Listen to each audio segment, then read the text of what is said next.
Shalom Shalom. Bezrat Hashem, we're continuing our limud in the house of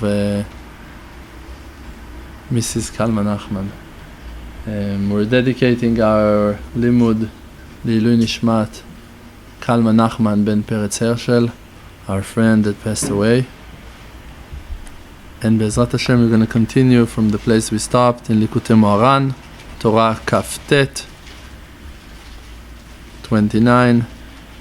So Rabbeinu explained to us a little bit on what it's written, לא תנחשו ולא תעוננו, שהם גורמים, that actually not to go to people that guess, that are using black magic and black powers to answer astrology and tarot and all of nonsense like those.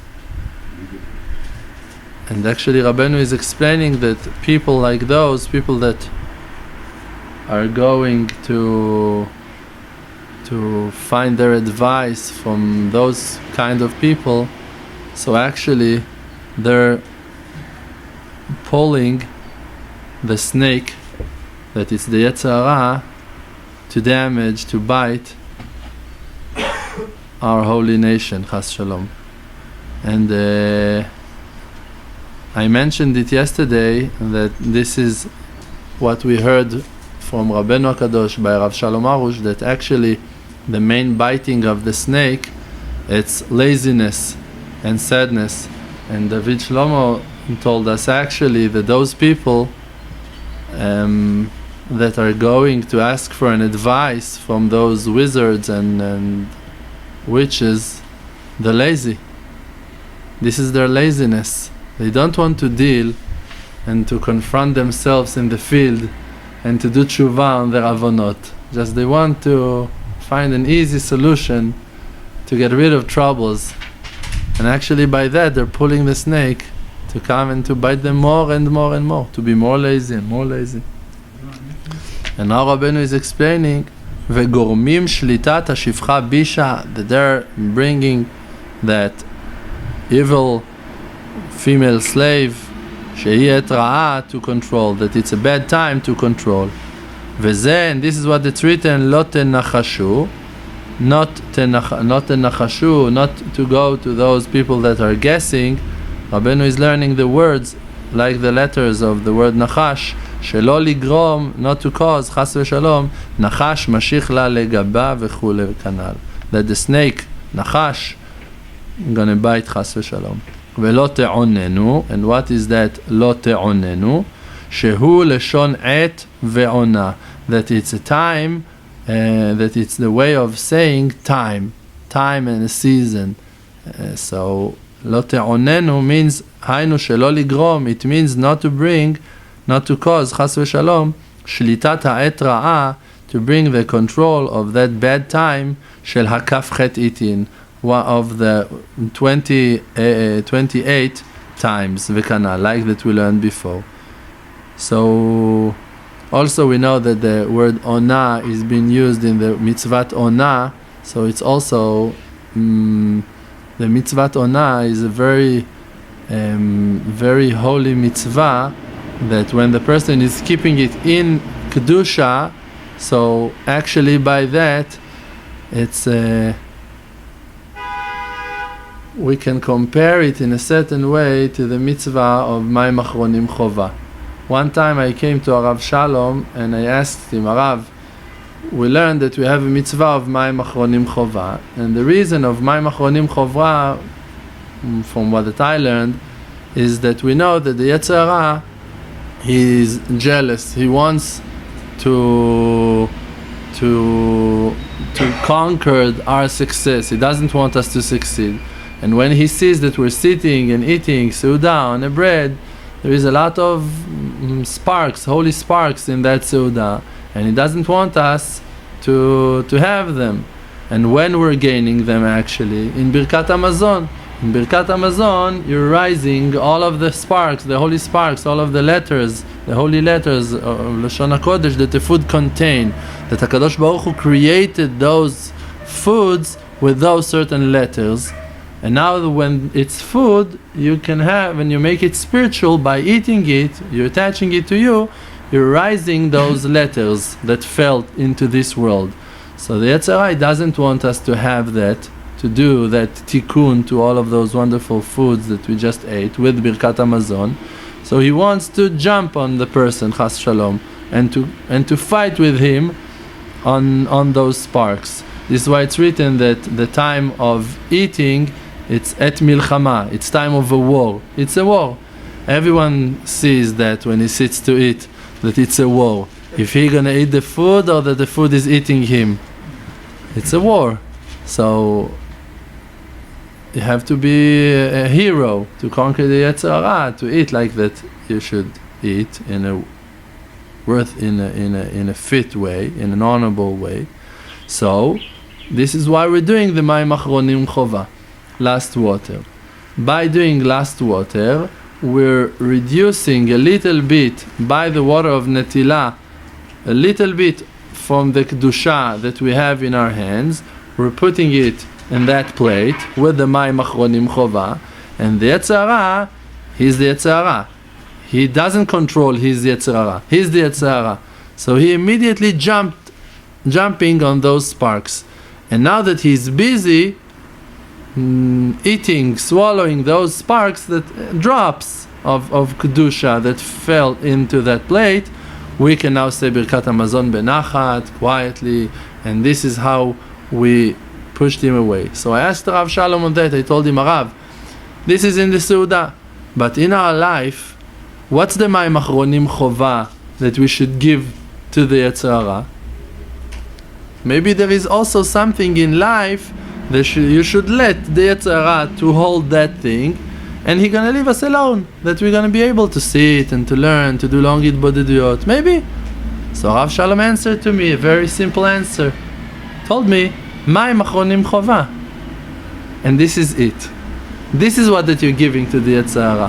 What that Rabbotenu said to give to the Yetzer Hara. And not more than that. You're not going to cancel from your limud now to give it to the Yetzer Hara. No, he's fooling you. He's tricking you. The truth is that you can give him only the Mayim Achronim Chova. So, similar to that, like that, there is also the mitzvat ona. Like we said, there is times for the good and there is times for the bad. And we have to stay away from times for the bad. We're not allowed to bring and to pull bad times, Chas Shalom. We have to keep all of our time in Kedusha. But when you have mitzvat ona, but when you have a mitzvah that's in time, that it's a mitzvah that is attaching the person in a very physical way, attaching him to this world in a very strong way, so we should keep that mitzvah in the most Kedusha, in the most holy way that we can keep that, and by that actually, like that Rabbeinu is saying, explaining, by that you're guarding yourself from all of other bad times. We're davening that we're going to have the ability to guard ourselves in Kedusha, that even when the person is with his wife, he is not forgetting Hashem Yitbarach. Even when the person is eating, he is not forgetting Hashem Yitbarach. I'm not talking about forgetting Hashem in the middle of Shmona Esrei. Talking in the middle of the Seudah, not to forget Hashem Yitbarach. And by doing that, if you let yourself eat when you need to eat, drink when you need to drink, sleep when you need to sleep, and you do it in the right measure, by that you have powers for the Avodat Hashem. But if you're eating too much and sleeps too much, in the end you don't have the time to learn. And even if you're trying to sleep less than you need, and to be so parush and so holy and not to be with your wives, chas shalom, so in the end, on that it says, Al tiyeh tzadik harbeh. Don't be too much of a tzaddik, because by that you're going to be too much of a rasha in the end. Person have to check himself, what's really his abilities. And how a person going to know what's his abilities? You're going to check it by your happiness. If you're happy, it's your level. If it's pushing you down to sadness, it's not your level. And it can be from two reasons. Or that you took too much on yourself and it's too heavy, or that you're not fulfilling your obligations and you feel empty and frustrated that you're not doing enough. But both of them have the same result, that you're not happy. But if you are fulfilling your obligation and you are serving Hashem Yitbarach, you do serve Hashem Yitbarach, Hashem gives you happiness. Pikudei Hashem yesharim mesamchei lev. The mitzvot of HaKadosh Baruch Hu are straight, and they're making you a person happy. It makes the person happy. A question. Does the same thing apply to Parnasa? Yes, but in what are you asking? Somebody is trying to not have Parnasa, he finds himself not happy with the situation. Of course. It means that he doesn't have the confidence that requires in Avodat Hashem to bring Parnasa without an effort, belo torach. It's not his level. He heard that by Hitbodedut you can bring Parnasa. He done that once, twice, not enough for sure. He sees that Parnasa is not coming, so it's not his level. I told you that once in a shiur, that one of my students, I asked Rav Shalom on him, on matters of Parnasa, if what he should do to bring the Parnasa. And actually Rav Shalom said to that person to do Hitbodedut, and after that person done for a long time Hitbodeduyot and Parnasa, he didn't have more money because of those Hitbodeduyot. And then I asked Rav, I told him, Rav, so what should we do? He doesn't have the Parnasa, and he was doing a long Hitbodeduyot. So Rav Shalom said the answer. The fact that a person is davening and he's not receiving what that he asked, it's because that he doesn't have confidence. And if he doesn't have confidence, he should go to work. This was the answer. I can be more soft and to say, I'm not saying that I'm more right, but I can be more soft and to say that if you see that your prayers are not being answered, you should daven on confidence, on Bitachon. Hashem, let me believe that you can save me. I'm going to give you an example. Not so long ago, I had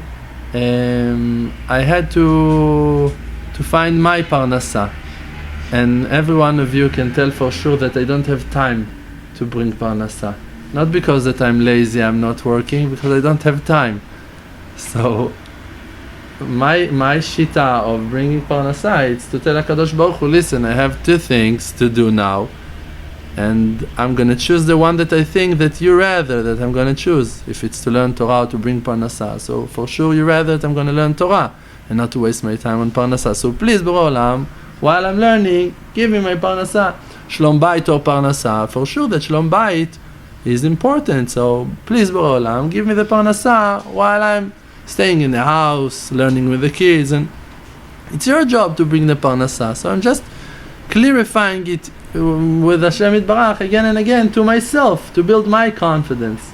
So a few days ago I had a very complex situation that I had to achieve a very huge amount of money, and when I'm saying huge amount of money, it means for the house that I'm fixing, I had to bring an amount that was over 50,000 shekels to the shiputz. I had a certain promise from a family fixing the house, building something in the house. Repair, how do you say that? Remodeling the house. So it's not the right way of explaining it, but it's okay. To make it livable. And I had a certain promise from a family member that he's going to help me with that, and maybe 1 week before that it was the time to pay that amount of 50,000 shekels to the kablan, to the one that works in the house, the repairman, contractor. So that person called me and told me that he doesn't have in the end the ability to take that loan that he wanted to take because he wanted to help me. And exactly, oops. And people cannot call them people, but the workers are working in the house now. They're working and have to pay them, So I I put my confidence on Hashem Yitbarach again, and I davened a little bit on that. I made 1 hour on that Borei Olam going to help me because I don't have the time even to do 6 and whatever. And then my mother called me, and she told me, listen, I talked to a very rich person that he heard your CD, that now Baruch Hashem we're madpisim, publishing it now in those days. And I told him that you are in a lot of stress and that you need help. And he said that maybe that he helped a lot of people and maybe he's gonna help you also. I said, okay, al tiftichu b'ndivim. You're not allowed to rely on generous people. But I said, okay, so let's set a meeting. And I met that person, and in that meeting in the beginning he was talking about something totally else. And I told him, I really respect your will, but it's not the help that I need, so thank you very much. And I rejected him in the meeting from his attitude of trying to help me by his shita. I know what I need, I don't need him to tell me what I need. So I rejected him. But for him it was hard, and he still wanted to help,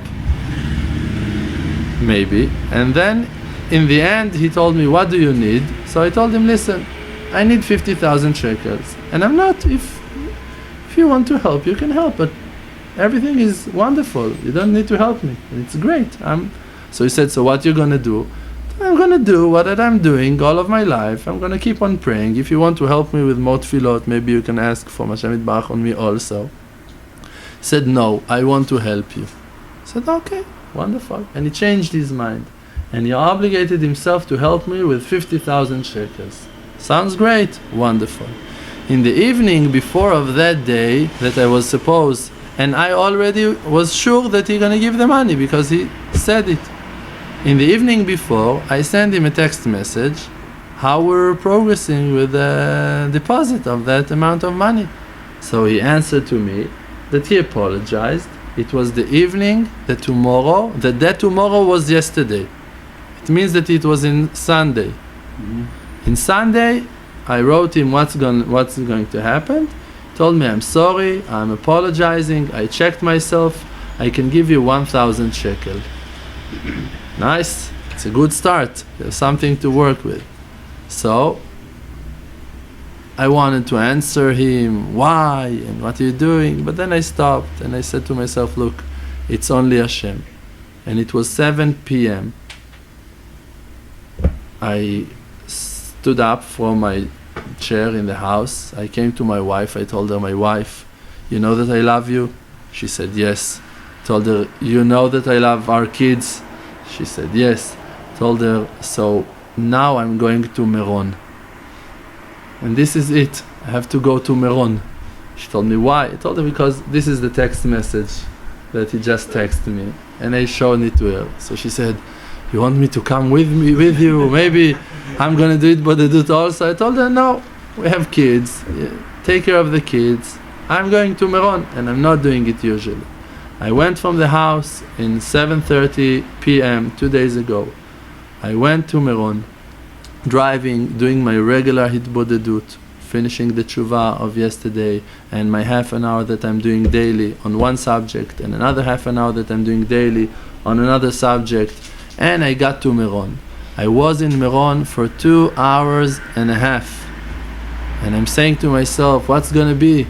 I have to have miracles. But I don't have the ability to accept miracles like those. I don't. Who can stand in that and not to be arrogant? Someone going to touch me in the bag and give me here 50,000. I'm too arrogant to accept miracles in that level. I know that it won't be a miracle for me. It's going to damage me, chas shalom, if I'm going to see a miracle in that size. I know that it's not what's going to happen. Well, I'm not going to ruin me. But still I need the money, so what's going to be? And I made that Hitbodedut. In the morning, I came back at 3:30 a.m. to the house. Ruined, totally ruined, mamash. So tired, and mamash, it was totally hard. And my wife, she was very frustrated. It was very hard. And went to sleep. In the morning, I sent a message to another friend that he told me that he can loan me the money, and I told him that it's an option, that maybe I'm going to take that loan from him. Told me okay. Meanwhile, there was something else that happened. I don't want to mention that person's name, and that person talked to me in the phone and he told me what's going on. So I'm telling you really, with all of my heart, bitmimut. I didn't plan nothing, and I wasn't hoping even that that person gonna give me money. And I told him, I just shared him with what that happened to me 2-3 days ago and yesterday night, and I told him, and today I have to pay 50,000 shekels and I don't have it. We finished the conversation. After 5 or 10 minutes, that person is calling me, and he told me, I'm gonna give you the money. Told him I need to pay back. How much I don't know how to pay back. He told me, no, you don't need to pay back. And he covered all of that amount of 50,000 shekels. I told him, all right, I'm gonna come to pick the money from you. He said, no, I'm on the way to Jerusalem. And he came to Jerusalem and he handed me the money and he gave me the money, and it was totally perfect in the end. But I had to go through all of what that I had to go through. Why? Just for humility. Just that you're gonna know that you cannot count on people. Just that you're gonna know that you cannot count on your prayers, not on nothing. In the end, you see how the tzaddikim are doing everything for you. How really when you are davening, you get your salvations and everything that you need. And I told my wife, you see that it's a miracle. It's no doubt that it's a miracle. We had to go through a lot to get that miracle.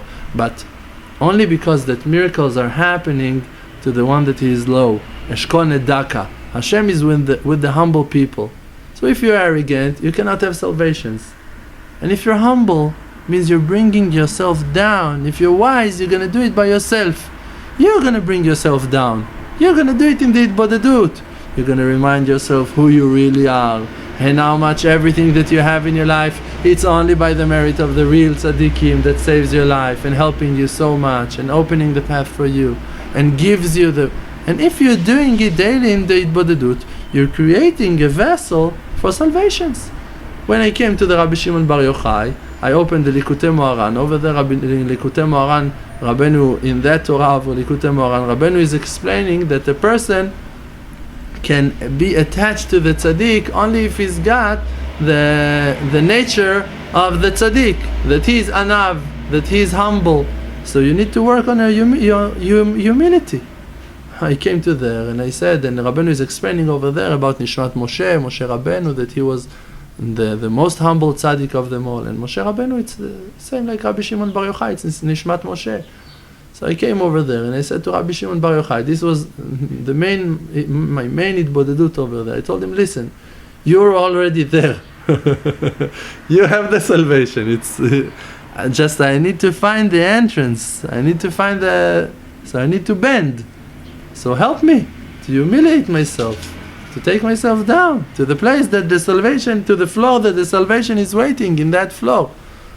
So he had to drag me until the middle of the night and to come so dead tired with no salvation at all in my hands, back to the house with no hope, with no one to talk to, with except of and after it, now you're in that flow.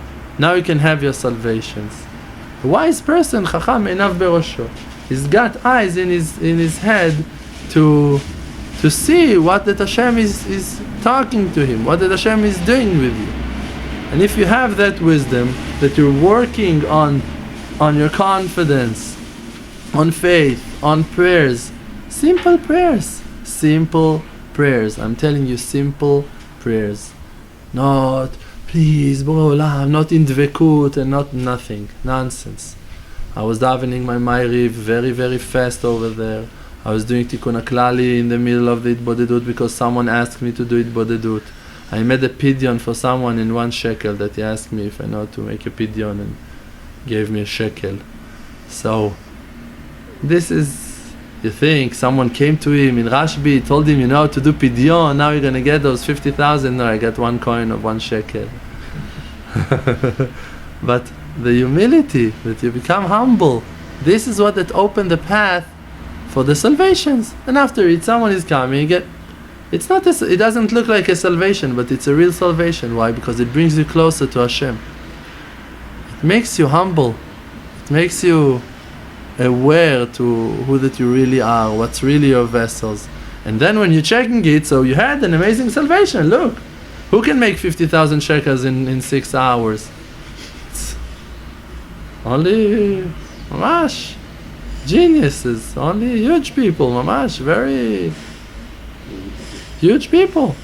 You see that in the end, by bringing yourself down, HaKadosh Baruch Hu is bringing you up. And in 6 hours, you're doing 50,000 shekels. When I got the pile of bills, that pack of bills of 50,000 shekels, it's like that in 200s. I hold that, I said, how much effort a person should put in life to collect those bills? It's huge. A person cannot save that amount in a lifetime. Normal people are working and working and working, and this is it. And all of the money disappear always. And now suddenly you have that, and you can do whatever you want with it. It's yours. It's not yours. It belongs to Borei Olam. Li hakesef veli hazahav neum Hashem. I have all of the money, I have all of the gold. Hashem is saying to us. And we need to believe in it. And if you believe in that, and you're working on your humility, and you're just asking, please, Borei Olam, what can I do? Borei Olam is giving it to you. So you need to go through shames, through insultings, through knowing yourself and your condition. Great, this is your tikkun. But there's no connection between that and the parnasa. Is it answering to your question, Rabbi Shmuel? וזה שביקש יעקב, and this is what that Yaakov asked. ונתן לי לחם לאכול ובגד ללבוש, that HaKadosh Baruch Hu give me bread to eat and clothing to wear, clothes to wear. כי זה תלוי בזה, because that one depends in that. כי פרנסה, because פרנסה תלוי בבחינת בגדים לבנים. It depends in white clothes, clean clothes, means to be holy. וזה לאכול לשובעה ולמכסה עתיק. It's written in Ishaya that a person, he needs to eat until he is satisfied. לאכול לשובעה, like that it's written, צדיק אוכל לשובע נפשו. He's fulfilling himself. Not fulfilling, he's satisfying himself. ולמכסה עתיק, and to cover Hashem. Atik, it's old. It's one of the names of Hashem Yitbarach. Atik Yomin, that he is before of time. What? Ancient of days. Ancient of days. And when you're eating, you should create that covering. It means to hide Hashem. What it means to hide Hashem? To hide Hashem, it means that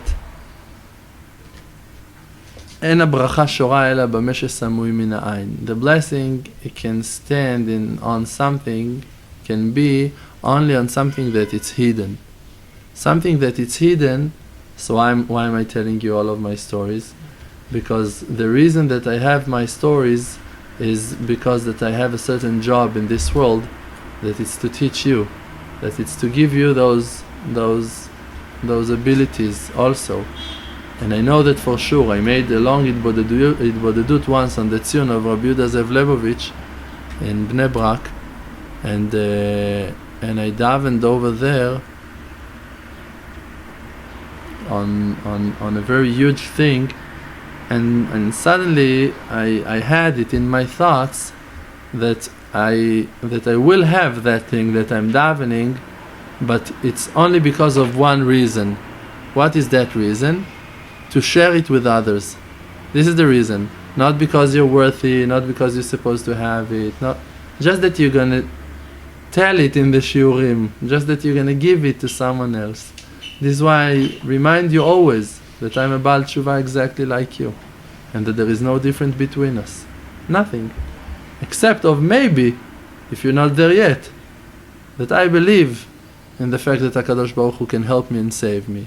And I'm counting on Him, and I'm trying to walk in that path that Harav Shalom is leading us in and teaching us, that you cannot have a complete faith in Hashem Yitbarach if you don't believe in yourself. Remember that wonderful shiur last Wednesday.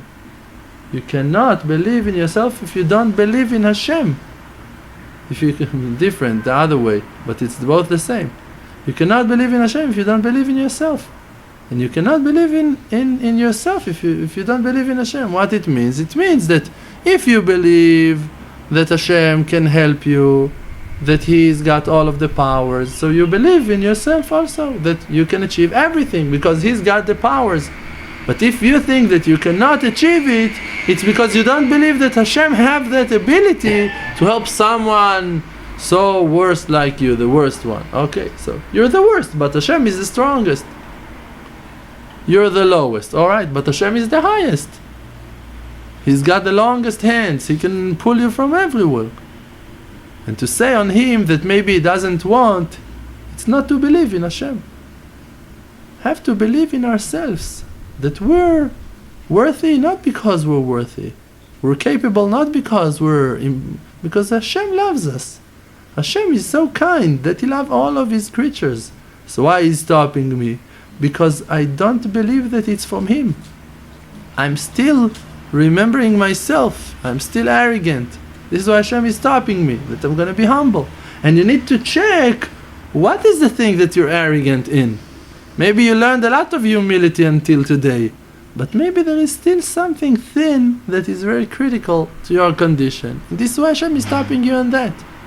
Maybe it's not even humility. Maybe just Hashem wants to give you something that it's a lot better than what that you are davening on. And Hashem wants you to have the ability to accept it. If someone wants to give you $1 million, you have to have a bank account. You cannot drag that suitcase with you with $1 million. You need to have a bank account to contain. You have to have a vessel for $1 million. Now they're going to give a bagger $1 million. Now here, take. What are you going to do with it? You're going to lose all of it on the way to the supermarket. You're not going to be able to enjoy it.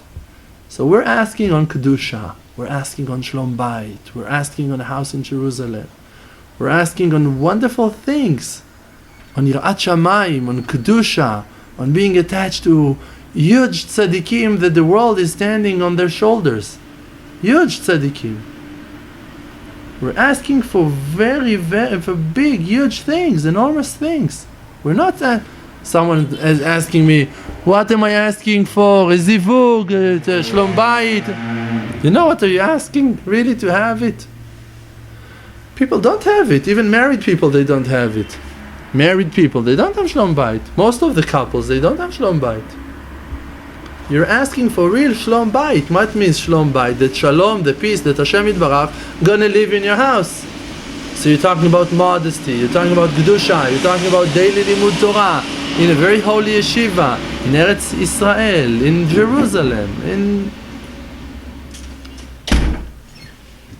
You're not asking for a small thing.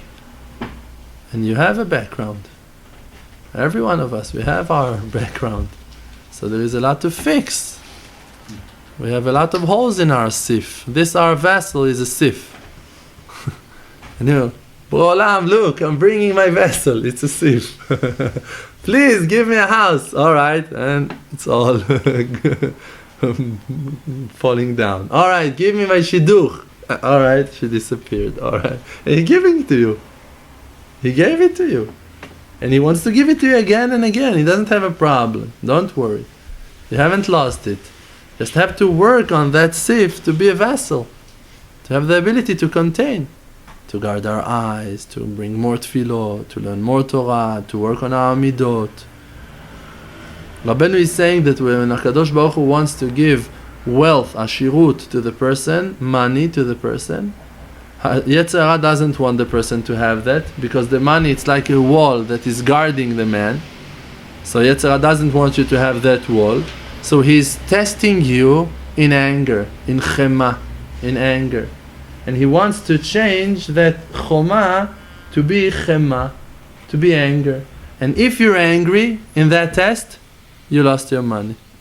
And if you're not angry, you're going to get that money. So every time that you see that someone tried to make you angry, a situation to make you angry, if you're going to hold yourself, there is a lot of money after the corner. But you need to work on your midot. If you're going to work on your midot, you're going to find that money. If you're not going to work on your midot, you're going to lose huge amounts of money. Like we said, Kadosh Baruch Hu is giving parnasah of 2,000th year every day. Every day. Where it all went?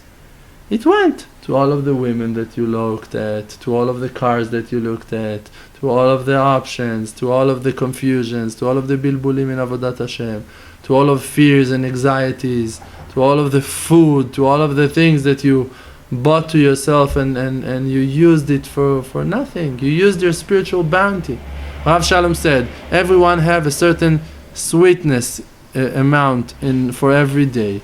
If you start your day with 3 spoons of sugar in your coffee, so you reduced it from your Gemara page.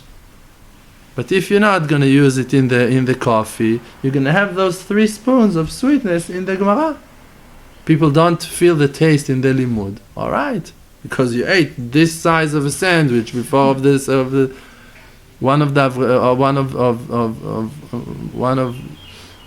person came to Rabbi Shmuel Shapira, that we talked about him yesterday, in Meron. They were sitting in Achnasat Orchim in Meron in Shabbat. And he asked Rabbi Shmuel Shapira, how can you feel the taste of Rabbi Shimon Bar Yochai? So Rabbi Shmuel Shapira answered to him, as long as you feel the taste of the kugel, you cannot feel the taste of Rabbi Shimon Bar Yochai. It's this or that. It's or this world or the world to come. Have to choose. Have to choose what you rather. If you rather this world, go for it. You're not going to find it. Even after putting all of the effort, you're not going to find it. Rabbeinu said, I can testify. And Rabbeinu, he knew a lot of people. He said, I can testify that no one have this world. No one. Even the richest people of them all, they're not enjoying this world at all. They have problems of shlom bayit. He said, even the ministers, the sarim, the negidim, they have problems of envious, of kin'ah, frustrated from their kids. Rav Shalom said that when he was young, before his tshuva, he was working in a certain factory,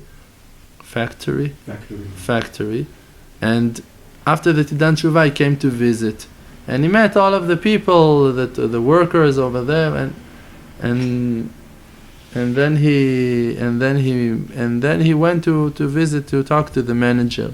So he told him, look, on all of your workers, I understand why they're not doing tshuva. Because they lack of money. They have their excuse. They're running after parnasah. They're too busy. But you have everything.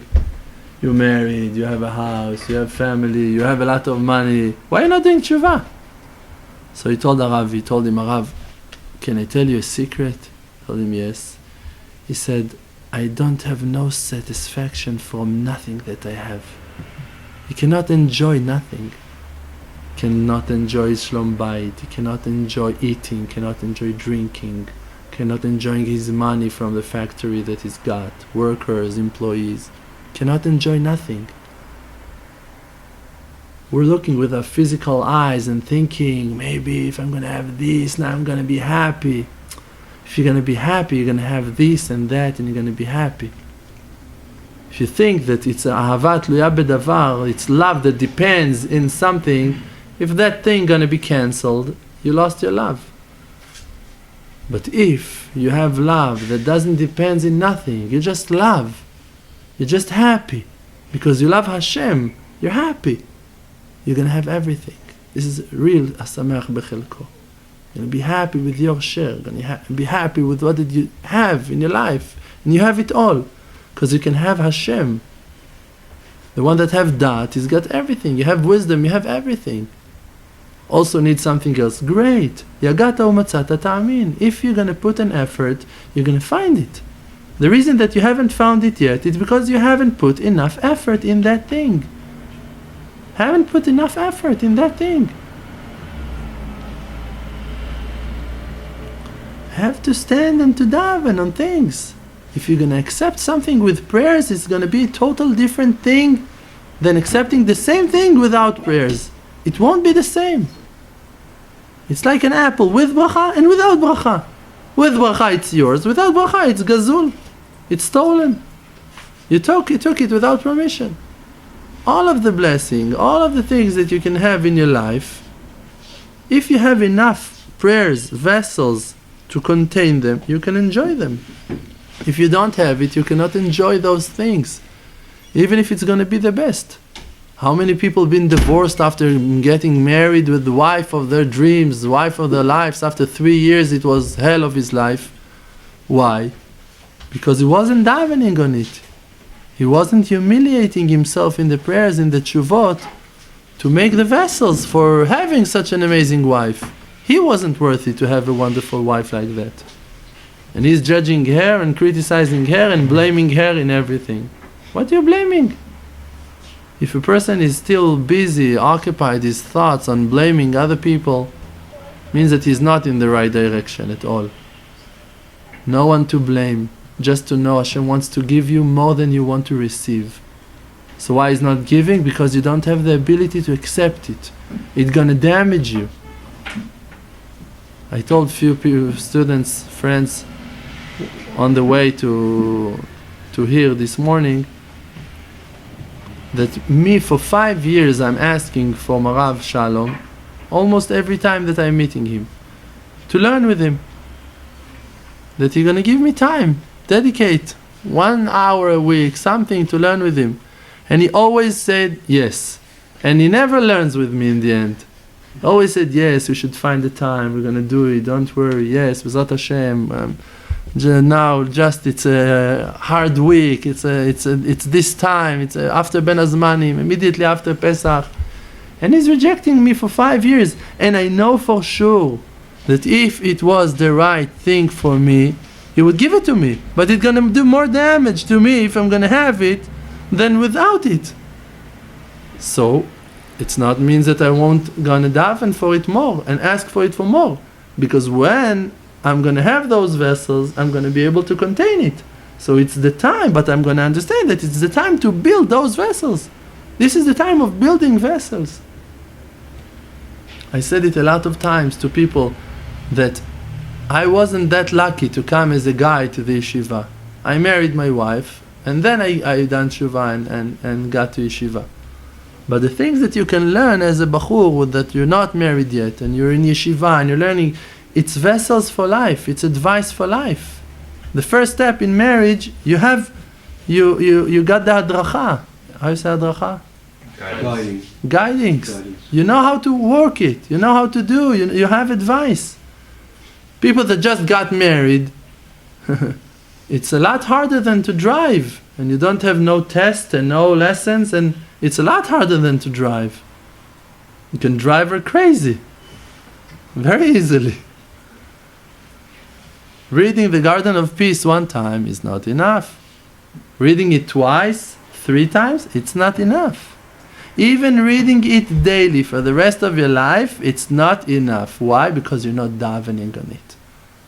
Without asking from Borei Olam, the Siyata Dishmaya, to keep those rules, those advice. Please, Borei Olam. Alright, I read that book. Thank you very much. And look how you look like. You read that book and nothing changed in your life. I was in yeshiva also, I learned also. Alright, and it haven't helped you. Why? Because you were not taking it seriously. Borei Olam, give me the merit to keep it. You think that Borei Olam is so bad that he haven't gave you your wife, that he haven't gave you kids, that he haven't gave you a house. Maybe that house can bury you. Maybe that wife can kill you. Maybe those kids can ruin you. Maybe you're going to have a kid that you're not going to have the ability to deal with him. You don't have the abilities. Maybe you have a wife and you don't know how to honor her. You don't have the sensitivity to understand that there is another human being in your life. To care, to listen, to be. You're not qualified. So maybe it's a wonderful thing that you're going to wait another 6 months or another 2 years or I don't know what. And in that time you're going to be more humble. You're going to buy that humility, that when you're going to have that wonderful wife, you're going to respect her. You're going to say, thank you, Hashem, for bringing her. Thank you, Hashem. And when she's going to cry and when she's going to feel bad, you're going to say, look, I don't want to lose that. I know what's happened with me until today. I don't want to be divorced. I don't want a second time. I don't want a second chance. I want the first one.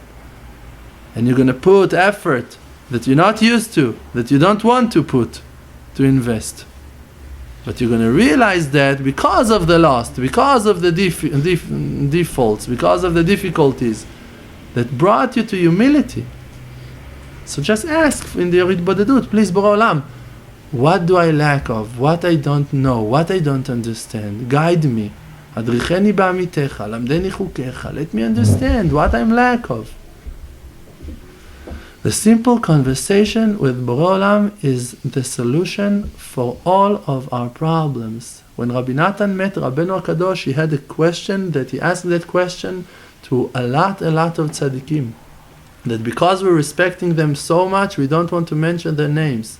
Huge students of Baal Shem Tov, huge Hasidim, rabbis, that you're going to shake standing in the tziyun, in their places. And they couldn't answer Rabbi Natan. Rabbi Natan, he had a question. And they couldn't answer to him. And when he met Rabbeinu, he had thoughts that wasn't stopping. Always the time he was thinking. Like a train in his mind. Holy train, only Torah he was thinking. But never stop, couldn't rest. And it's written that it's one of the things that are stopping the tshuva. You cannot do a complete tshuva if you don't have a menucha, rest, if you cannot give your mind a break. And he couldn't. And he didn't know what to do. And he asked huge tzaddikim on that. When he came to Rabbeinu told him one sentence. Rabbeinu told him, on every problem that you have in your life, you can talk about it with Hashem Yitbarach. This was his solution. He said, in that moment I realized that this is the tzaddik of the generation. He's got the answer. Such an easy answer. Who is the tzaddik that won't answer you that? 99 of 100 cannot give you that answer. Only Rabbi Nachman of Breslev can answer you that simple answer. On every problem that you have, you can talk about it with Hashem Yitbarach. And it stays a problem, talk about it more with Hashem Yitbarach until you're going to solve it. For one person it's going to take 2 minutes, for one person it's going to take 6 hours, for another person it's going to take half an hour daily for 3 months, for 7 months. There is no one that won't going to be answered. Amar Rabbi Chanina, Kol ha'ma'arich b'tfilato, en tefilato chozeret rekam. It's a rule. It's stronger than nature. The Gemara is stronger than nature rules. Everyone that he's got long tefillot on a subject, he's going to be answered. We learned it from Moshe Rabbeinu, Va'etchanan, that there was a certain number of tefillot, and if Moshe Rabbeinu was doing another one, he would have entered to Eretz Israel. You think that you want to get married when you're 30. Great! But the Kadosh Baruch Hu knows that you're going to be divorced until the age of 31. This is why he wants you to pass 31 and then get married. You have a mashber, a crisis that the Kadosh Baruch Hu knows that you have to go through in the age of 33. Hashem knows you have a crisis, you have something you have to go through. It's your tikkun, you cannot avoid it. And Hashem knows that if you're going to marry your wife, you cannot cross that crisis with her. She's going to be the main part of your crisis. And he knows that. I'm just giving examples. He knows that you need to buy something that calls humility before you're going to get married. Before you're going to have shlom bayit. You need to go through things. Have to judge Hashem Yitbarach to kav zchut. This is the most funniest joke of them all. Have to judge HaKadosh Baruch Hu to kav zchut, to believe that He knows what that He is doing. You know. I know. I don't know the number of my shoes. How can I know what's my tikkun, who is my soulmate, when my kids, where is my apartment? I don't know if I'm supposed to. Someone came to Rabbi Nathan, a student came to Rabbi Nathan, and Rabbi Nathan was eating beets. He was eating beets, and that student started asking him questions and questions. What should I do? Questions, berumo shel olam, the most important questions. Rabbi Nathan is holding the spoon and is telling him, look, I don't know if to eat another spoon or to put the spoon down. And you're asking me questions of your life. I don't know if I should eat another bite of that beets. I don't know. Have to develop a relationship with the Creator. Everyone. No one can avoid that. It's a mitzvah and obligation on the nations that wants to be from Bnei Noach. They have to have that daily conversation with Borei Olam. So us, even more so. We have to be the light for the Goyim. We have to illuminate that subject to them, that there is a Creator, that He solves all of your problems, that He takes care of everything, that He is supervising on us. This is the light that we should illuminate to the world. You're not allowed to teach them Torah, but faith you can. This was the answer of what was his name? The Rav, the Posek that passed away. No, the Rav Eliashiv. Hashem Yimchali. Baruch Maskir Nishkachot. The Rav Eliashiv. They asked him a question on the gardens of Rav Shalom, on the books. If you're allowed to sell those books to Goyim, so he answered. I think it was his Chatan that asked him. So Rav Eliashiv answered that it's faith. And faith, you're allowed to teach the Goyim. Torah, you're not allowed to teach them. But faith, rules of faith, it's your obligation to teach them. So if they're obligated in that, so us, what we're going to say? We have to have a complete faith in Borei Olam.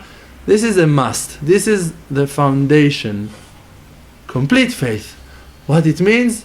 En od milvado, there is nothing except of Hashem, and He is good and doing only good. V'akol letova. And this is the faith in Borei Olam. We have to have it. No explanations, no stories, nothing. Even people that came, I told you that story once, a person that was a Nitzol Shoah, saved from the Holocaust, and he became to be a kofar, and he kafar in everything. He becomes to be very rich in the United States. And one time the Admor, the Rebbe, Baruch Hashem, the Admor, from Netanya, what was his name? The Kloisenberg Rebbe. He called that person to come to his office, and he came, and he insulted him, and the Kloisenberg Rebbe insulted him. He wanted to donate a huge amount of money. Told him, your money is filthy, it stinks, and he thrown it all on the floor, and he insulted him. Told him, you're breaking rules and of the Torah Kedusha, and this and that. He was rebuking him. And that person went away very much insulted. And the helper of the Rebbe Mikloisenberg, he asked him, why have you done that? Why insulted that person? He told him, listen, this person is a sweet person, you can never imagine. I know him from before of the Holocaust. He is the sweetest guy of them all. But he's sinning daily in sins and averot that he won't have a share in the world to come. Not the Holocaust is not an excuse. The Holocaust is not an excuse. So he told him, and I want him to have someone that in the world to come he's going to know that there was someone, person that loved him and rebuked him. Because he's so rich and so successful that no one is rebuking him. Everyone are hugging him and giving him compliments and telling him that he's so miskin, that he was in the Holocaust. And he built himself now and he becomes to be so rich. And daily is in his swimming pool, swimming and going to horse rides and nonsense and restaurants. No one is rebuking him. So you need one strong rebuke from the Rebbe Mikloisenberg that you're going to wake up. Because even the Holocaust is not an excuse. It's not an excuse. It's an excuse, it's not an answer. The excuse was heard is a skin of reason stopped with a life. They can all solve it. Wonderful. Thank you very much. Chazak u'Baruch.